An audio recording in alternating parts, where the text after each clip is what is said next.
Hello everyone.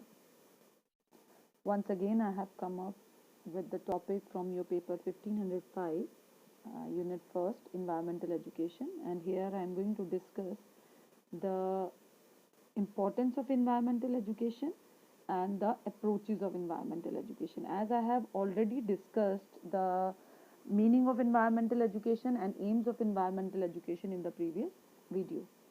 So we know that environmental education, when we talk about, it's not all about your land, air, water. It is more than that. It is your social environment also. It is political environment also. It is psychological environment also. So environment means whatever you are enclosed with.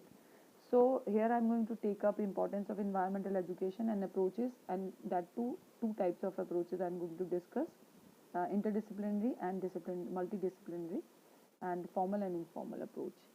So to begin with, I'll start with the importance of, as I have written here, the quote: "We do not inherit the earth from our ancestors; we have borrowed it from our children."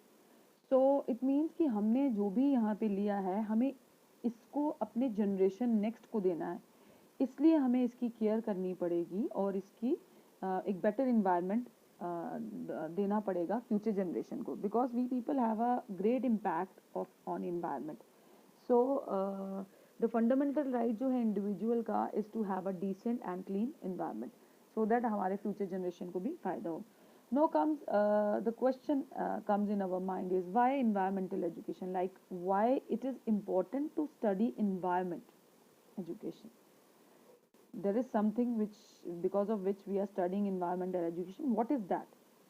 See, the answer is that we are born and brought up in an environment. हम इसी में पैदा हुए हैं, बड़े भी इसी में हुए हैं, and from conception to cremation we are going to live in one or the other environment, whether it is social, physical, biological, or political environment. So it's our moral duty, I can say, to understand environment and to know how to use it for our individuals' well-being and for welfare of the society and the future generation, and for the benefits of future generation also. So as we are having many problems related to environment, like population is there, some vital resources जो हैं they are diminishing, deforestation is one of them, ozone layer depletion is this, deserts are expanding, toxic poisons जो हैं वो भी बात करेंगे, जो trifling हो रही है fruits के साथ, vegetables के साथ, circulation from air, water, soil to food. So there is an urgent need for environmental education, because we have to live here in this environment. So whether it is social, psychological, whatever it is. So the area of environmental education is not narrow, it's very wide as compared to environmental sciences. We are having three parts. We are having environmental studies and environmental sciences and environmental engineering. Environmental study जो है वो सिर्फ concerned होता है environmental disturbances के साथ और minimization of their impacts through changes in the society. Whereas environmental science जो है it deals with the study of the process of waste, soil हो गया, and organism which lead to pollution or environmental problems. So environmental engineering is the third one, which is the study of technical process which are the assessment of the these on environment. So environmental education की हम बात कर रहे हैं यहाँ पे. So हमने पहले दिया है कि environmental issues जो हैं, acid dowry systems जैसे हो गया, social environmental situation, physical है या कुछ भी है, learning experiences कैसे adopt करना है, क्रूशियल है environmental problems, population, pollution, approaches किसे करिकुलम हेल्प कर सकता है रिमूव करने के लिए. तो so we human have the impact of our day to day activities on nature, and it is through environmental education we can provide practical as well as theoretical knowledge about it and educate them to make the way by which we can resolve or solve the problems. So we are having many sort of problems over here related to environment. So first one is awareness. I have given in the previous slide. It is the only with the help of these subjects, environmental education हो गया, environmental sciences हो गया, whatever it is connected with the environment, whatever is connected with the environment. So जो कि हमें बताएं issues जो है हमारा world face कर रहा है उसके ऊपर. So which constitute the universe. That's it. The second is sustainability. How we are going to sustain this for the future generation. ये भी हमें environmental education बताता है. Because of the depletion of environment जो है of both physical and mental health get affected. So environmental education हमें बताता है कैसे इन natural sources को use किया जा सकता है treatment के लिए, या जैसे तुलसी है environment में है, पुदीना, mint है, हमारा गैस्ट्रिक प्रॉब्लम्स को ख़त्म करता है, पेपरमिंट जो है कफ को ख़त्म करता है, हनी जो है वो भी एक इंपॉर्टेंट सोर्स है, इन्वायरमेंट से मिलता है.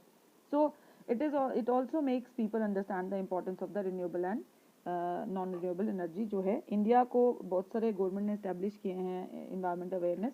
नो, अब बात कर रहे हैं हम अप्रोचेस की हम बात करें. So it is a mechanism जो ट्रांसफर करता है information and skills to student to bring out a change in their behaviour. So here environmental education wants to transfer some information and skills to students through different methods, as they are made to be made aware of health, family planning, nutrition, rural development हो गया, sanitation हो गया, hygiene हो गया, water हो गया, और बहुत सारे इश्यूज हैं. We are having thousand of issues which are connected with environment. So approaches जो है एक मैकेनिज्म है जो हमें बताता है. अभी हमने पीछे एक स्लाइड में आपका चला गया है वो कि हम अगर ग्रो करते हैं एक ईयर के लिए, तो एक ईयर के लिए हम प्लांट ग्रो करते हैं जो प्लांट साइंटिस्ट करता है.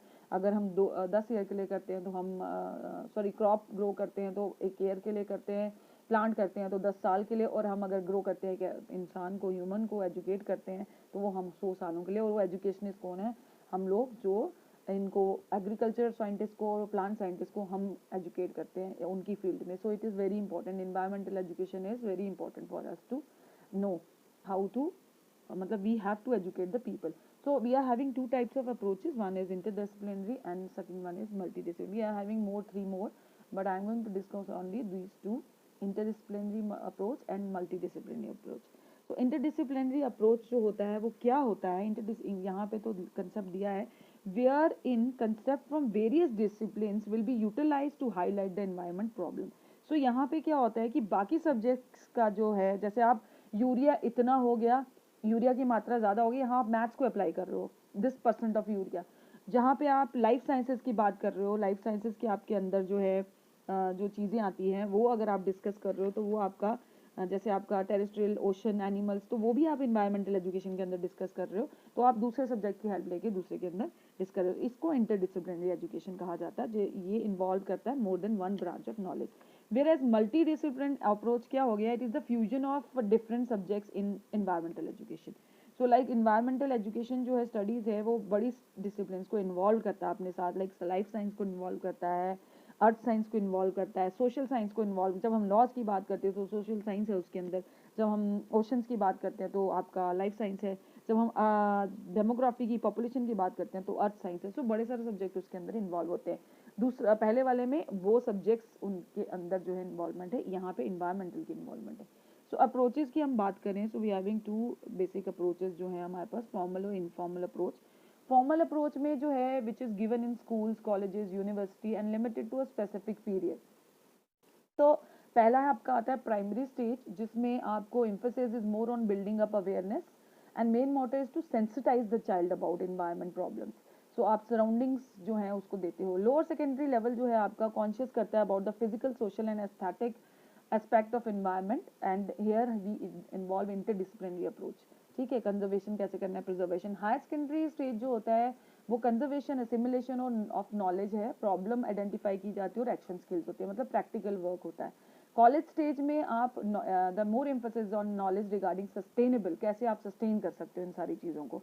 यूनिवर्सिटी एजुकेशन में जो है आपका at this level environmental education is looked after by UGC and some research institute और जो इंजीनियरिंग कॉलेजेस हैं वो वर्क करते हैं इन इश्यूज पे. Now comes non-formal approach. We are having these are the approach. We don't have to access to formal education through environmental education issues. आप as environmental education needs to be lifelong affair.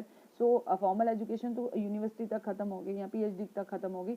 So यहाँ पे क्या है, after school जो है it is the activities which you are doing or the framework of a formal schooling के बाद जब outside you do something that is your in non-formal approach. So it is experience based involving exercises of solving environmental issues. उसके अंदर आपके बहुत सारी चीज़ें आती हैं. अडल्ट एजुकेशन आता है जिसमें आप poster, slides, audio visual aids के थ्रू बढ़ाते हो. फॉरेस्ट ड्वेलर्स आते हैं जिसमें आप प्रोग्राम इन्वायरमेंटल के लेते हो उस कम्युनिटी के साथ मिलके. जो बच्चे हैं बाहर के चिल्ड्रन आउटसाइड द स्कूल, उनको आप पोस्टर मेकिंग या कंटेस्ट रखवाते हो ताकि उनको इश्यूज़ के बारे में अवेयरनेस हो. इको डेवलपमेंट कैंप्स रखवाते हो, या आप उसके अंदर कुछ ट्रेनिंग जो है सॉर्ट ऑफ सीनियर जो एडमिनिस्ट्रेटर्स हैं या कम्युनिटी पीपल हैं उनको इन्वॉल्व करते हैं. जैसे यूनेस्को वाले करेंगे how to protect environment, poverty को इरेडिकेट किया जा सकता है, मिनिमाइज़ करना इनइक्वालिटीज़ को इंश्योर करना, sustainable development means to maintain natural resources without damaging environment and it can be use for the future generation, that is sustainable. इसके अलावा आपके पास और भी अप्रोचेज हैं, लाइक आपका इन्फ्यूजन है, इसको हम कहते हैं process of integrating content and skills into existing courses without endangering the integrity of course, ठीक है। so in the present context infusion means to focus on environmental concept is already existing content in the school curriculum में जो है। then problem solving approach होता है, it centers on the environmental issues on problem and generally involves investigation and how we can stop it and how we can check it। so environmental deterministic approach means when environment is directly having an influence on man and man is in turn influences environment. See आपके पास ही land है और उस land पे आप Apple orchard बना रहे हो, तो वो क्रिएशन आपकी है। आप ब्रिजेस बना रहे हो, वो क्रिएशन आपकी है, तो दोनों इन्फ्लुएंस कर रहे हैं एक दूसरे को। सो ये जो है ये वो वाली अप्रोच है जिसमें दोनों एक दूसरे को इन्फ्लुएंस करते हैं। टेलियोलॉजिकल अप्रोच इज लाइक जहाँ पे आप एक्सप्लेन करते हो with reference to some purpose and the goal। The last one is possibilistic approach, जिसमें people living in the same environment has same way of living, so nature is not wholly solely responsible for the change in environment। so this is all for this video। I hope I have cleared you this approaches and important। thank you so much for